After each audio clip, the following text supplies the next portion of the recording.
It's your girl Ashley Minxs, lash educator, supplier, and mentor behind MinxLash Academy. So if you're beginning lash tech or you're trying to get in lash game, then this video is for you. I asked you guys to drop some questions on TikTok and YouTube Short. So today I'm going to be answering some of the most common things that beginner lash tech struggle with the most. So whether you're trying to build your confidence, build clientele, or just get more advice on your technique, then continue watching this video.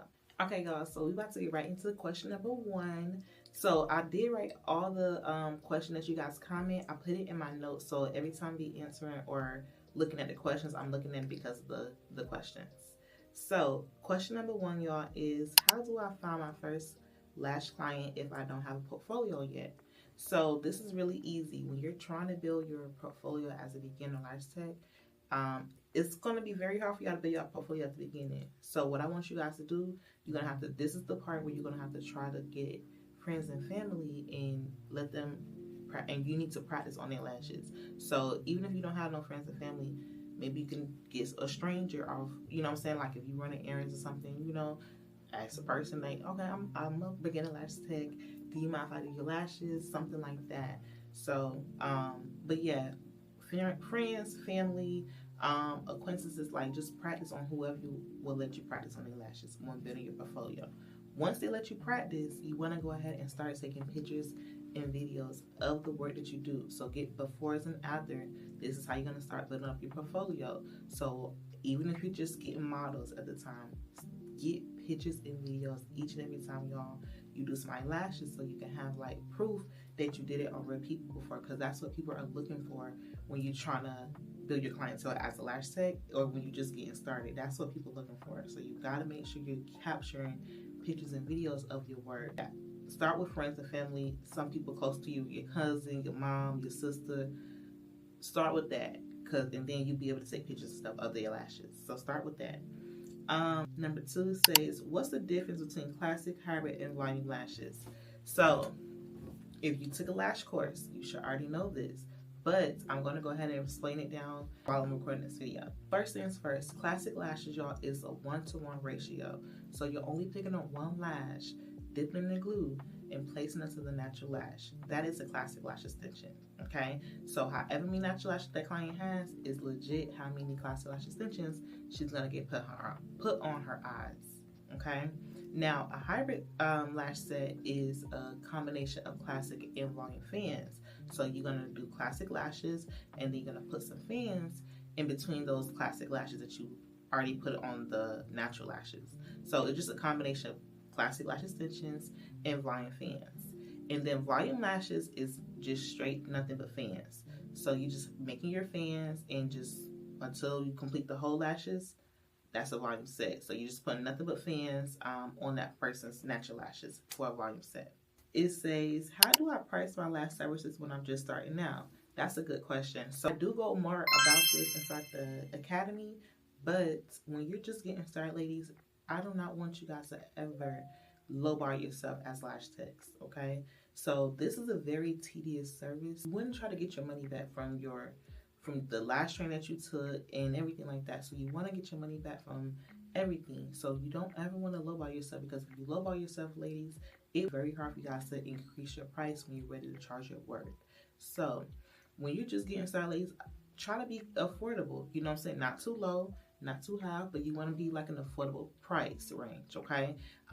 There are girls out here charging over $100 some lashes, you know? So you want to kind of become an affordable lash tech and build your clientele off that. Once you start getting good at doing lashes, then you're going to increase your prices. But when you're just getting started, become an affordable lash tech, okay? What should I include in my lash kit as a beginner? That's a really good question too. So let's say you didn't invest into a lash training course, but you want to just go ahead and get the supplies. When you're just getting started, ladies, you don't want to just spend money on a whole bunch of products that you're not going to really be using like that.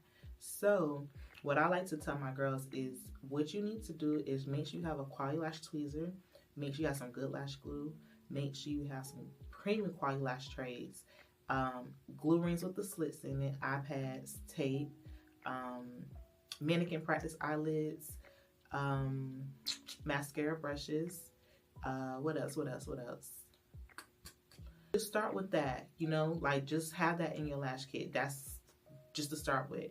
And then as you guys get better and better at doing lashes, then you can go ahead and invest in some more products. But that's the basis. Just start with that. How do I prevent stickies and improve my lash isolation? How you can prevent lash stickies is by using a fast drying lash glue. So if you're using a slow drying lash glue, it's going to take a little bit more time for that extension to dry, and it's going to cause the other lashes to kind of like stick to it. So that's really how you get stickies. If you're not using a fast drying lash glue, y'all, you need to go ahead and invest into one. I'm going to drop the glue, y'all, that I use the most. It's the Ultra Hold Lash Glue from MinxLashBrand. That is my best selling lash glue, y'all. That's the lash glue that I currently lash with. You would never see me using no other lash glue besides the Ultra Hold Lash Glue from MinxLashBrand. Okay, that's how you avoid that. And for isolation wise, I use a straight tweezer, y'all, for isolation. So when I first got into the lash industry, I was actually taught to use a curved tweezer. So I kind of figured out, like, I was not able to isolate with the curved tweezer. So something told me to just switch to a straight tweezer. So once I switched to a straight tweezer, that's when the isolation got a lot easier. So like I said, I always tell my girls, y'all, if you are struggling with the curved tweezer, then you need to switch to a straight. If you're using a straight and you find that a straight tweezer is harder for you to isolate with, then you need to switch to a curve. Find what is working for you, because what may work for me may not work for you, but what works for you may not work for me. So, you know, just find what works best for you as a lash tech, but I currently use a straight tweezer for isolation. What's the best way to practice lash extensions without real clients?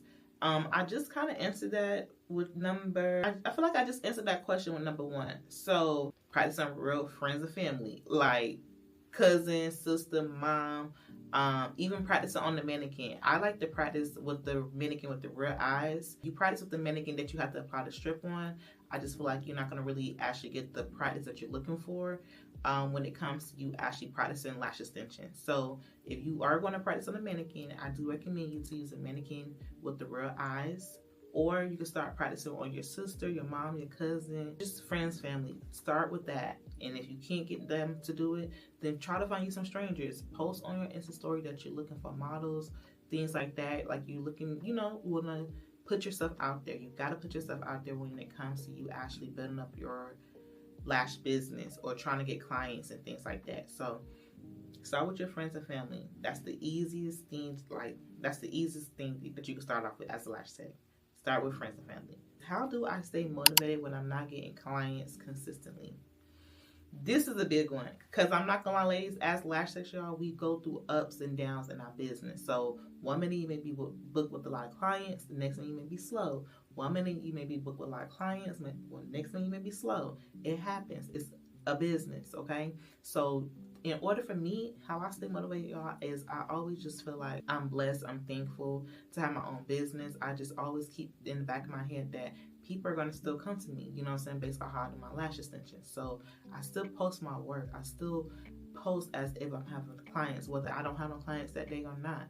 Like, I'm still putting myself out there, y'all. Like, you cannot just sit there and look at what other people got going on. That is going to really slow you down and make you feel discouraged in your business and things like that.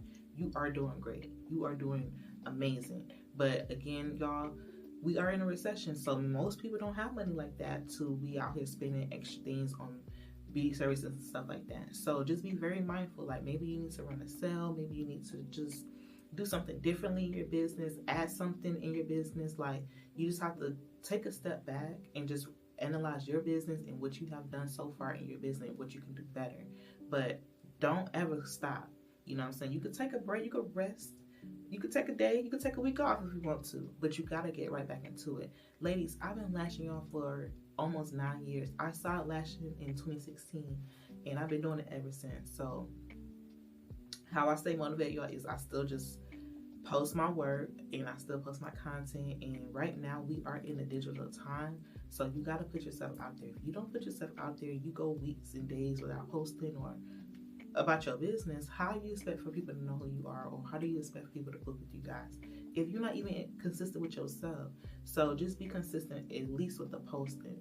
Post your practicing, post your just post, okay, y'all? Post your work, show what you do as lash tech, and again, the clients will come. People are searching for people to do everything, like lashes, hair, makeup. So you just have to put yourself out there and be consistent.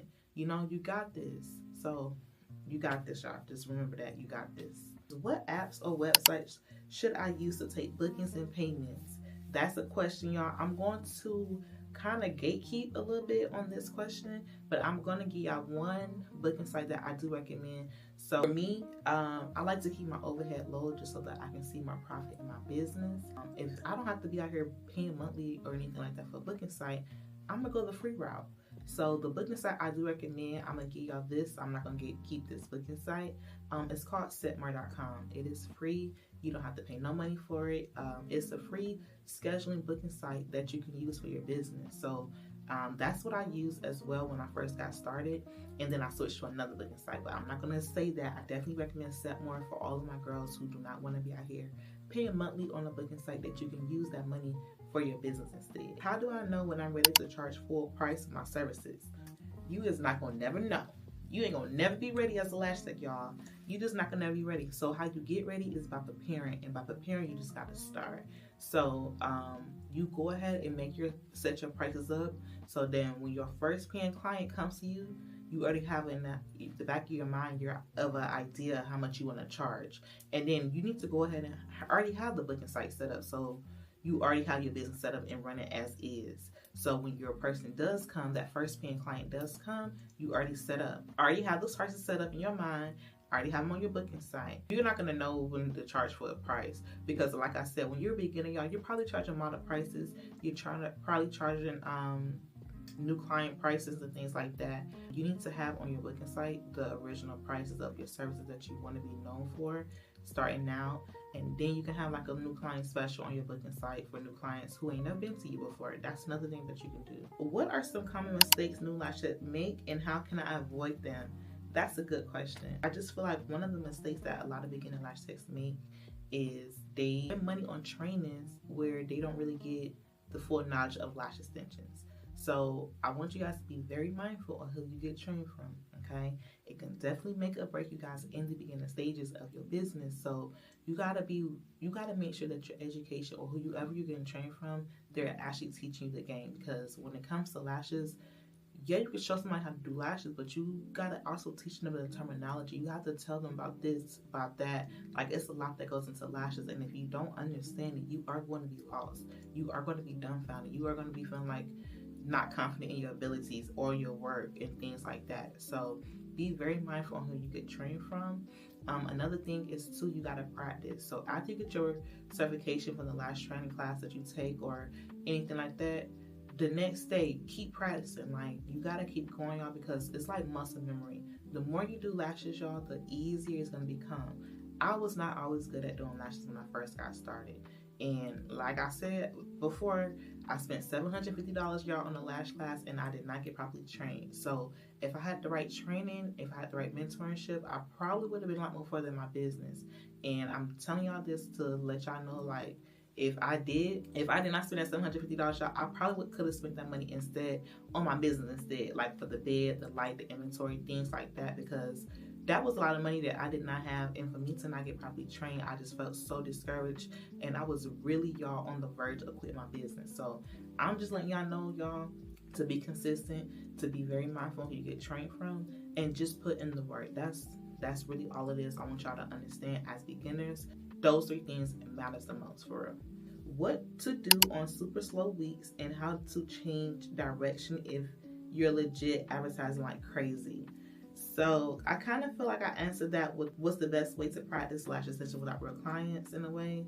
You're like super slow, things like that. Like I said, post the content. Still post as if you had clients. So nobody should know, like, if you have a slow week or anything. You should be acting like you got a lot of clients. You know, show your work, show that you know what you're doing. Practice on the mannequin, make videos of you practice on the mannequin, make videos of you working or making fans, things like that. Just post your work, show your knowledge as a lash tech. And you know, when it comes to lash content, y'all, everything is content in the lash world. It don't matter if you're working on a real person, it don't matter if you're working on a client, it don't matter if you're making fans. Everything is content in the lash industry. And how do you change direction if you're legit advertising like crazy? I like TikTok. TikTok is my thing. I love TikTok. Instagram is cool too, but it's like right now, like, I do feel like TikTok has like organic reach where you don't even really have to be following the person, like, and you can just still get a client like that. If you post your work and you do like a really cute like video, letting them know what city and state you're in as a lash tech, the right people may see your video and decide that they want to book with you. Even if you're a beginner, it really does not matter if you're a beginner. As long as you can do some good lashes, that's what matters the most. So perfect your craft too. You know, perfect your craft, and to advertise like crazy, it's a lot of ways where you can advertise your business. I do go over more about that, y'all, inside the academy. So I'm gonna kind of gatekeep on this question a little bit. It's a lot of ways you can advertise your business, y'all, and just utilize social media. Put yourself out there. Everything is a lot of ways that you can advertise your business, y'all. What kind of tape do you recommend?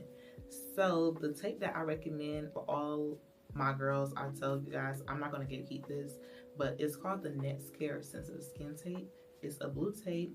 Let me see if I have it. Let me see if I can show y'all. So it looks like this. It's the NextCare Sensitive Skin Tape. I love the hold on this tape, y'all. It's crazy. So this is the tape that I do recommend. If your clients have oily skin, it still holds. I just love this tape because it holds the bottom lashes like very securely. So I love this tape right here. That's the tape that I do recommend. This is the last question, y'all, and then we're gonna wrap it up here. Getting daily clients. So when it comes to getting daily clients, like I said, y'all, you gotta put yourself out there. If you don't post yourself, you don't show your work, show who you are, how do you expect for people to know who you are or to book with you guys? So when it comes to getting daily clients, post yourself. Everything is online right now, so you gotta put yourself out there. Another thing I'm gonna tell you guys about getting clients is word of mouth, or offer like a loyalty award to your customers or your clients in your area or your state. Collab with other people as well. Right now, y'all, is the best time to collab over competition.